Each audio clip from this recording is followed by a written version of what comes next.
Okay, so today we will be interviewing Michael Jordan and Tom Brady on fate and existentialism in their own lives. Michael, what sport did you realize that you wanted to play when you were younger? Basketball or baseball?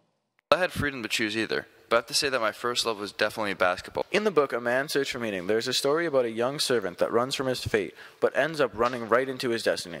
Have you ever questioned where you ended up and how you got where you are today? But there's a higher power that has a set path for me to this place and to wherever I may go into the future.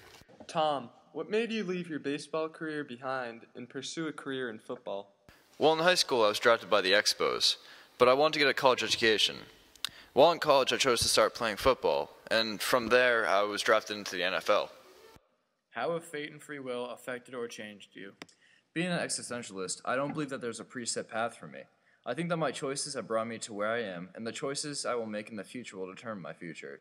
So Michael, are you at all superstitious? I ain't afraid of no ghosts. It is a coincidence that you played for the Chicago White Sox and the Chicago Bulls. Does Chicago have a deeper meaning? Yes, I never really thought about that. I love Chicago and its fans. I felt as if I was doing something right as soon as I started playing.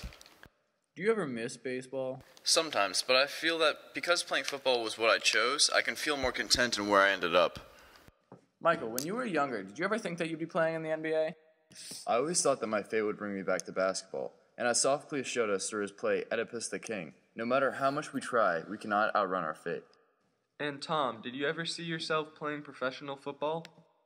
Kinda like Michael, I always thought that I had some talent when it came to football. But by the end of high school, I had made the choice to play college baseball when the Expos drafted me. But both my parents and myself wanted me to get a college education, and in college I wanted to play football, and I knew that that's what I wanted my future to be. Tom, what is your greatest accomplishment, and what is the most important thing that you've ever learned? Well, like Billy Pilgrim, I often return to the moment when the Patriots won Super Bowl 36, and I believe that we all should live for the moment and work hard.